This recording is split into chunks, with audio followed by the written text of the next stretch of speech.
Hi everyone! Orange and pineapple juice feels great when you are sipping it on a beach under an umbrella, but did you know that pineapple helps to repair bones and muscles, making it an awesome and natural post-workout energy drink? Ladies, it also helps during that time of the month, so you might want to give it a try. For the recipe, you will need 4 medium oranges. Peel them all.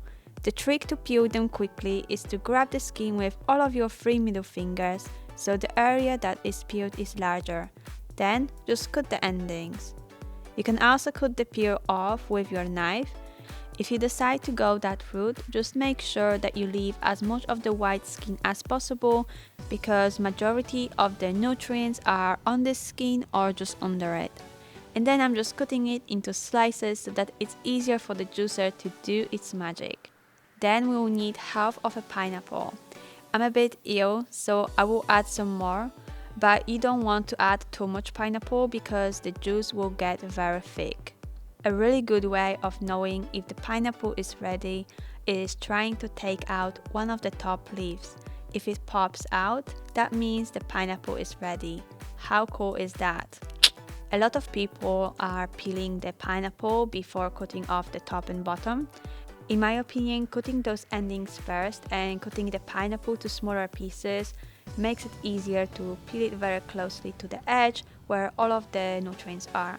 Apparently, you can do a pineapple tea out of pineapple peels, so I will give it a go and share it with you guys if it's tea-rific. And then I'm just cutting the pineapple into thin fingers so it's easier for the juicer to squeeze it out. And trust me, for this recipe, you don't need to use any sugar because you will get all the sweetness from the oranges, and the volume of pineapple just aims to keep it in the background so that the juice is not sour. And of course, it has all of the goodness compared to commercial juices that heat up the juice for preservation, essentially killing all the vitamins and enzymes, or have God knows what chemical preservatives on the inside of the bottle that leak into the juice over time if it's not pasteurized. It's just complete madness. So if you care about your health, I sincerely recommend getting a horizontal juicer and keep it on your kitchen counter so you actually use it.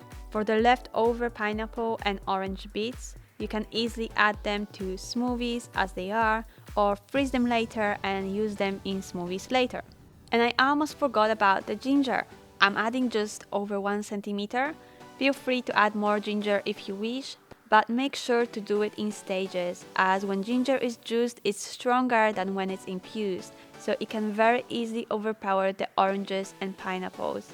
And that's it. Of course, you can strain it, but I like it with beads. When it's too thick because of the pineapple being ripe, just add a bit of filtered water to dilute it. Let me know down in the comments if you have tried the recipe and what you think. Thank you so much for watching, and I hope you enjoyed the video.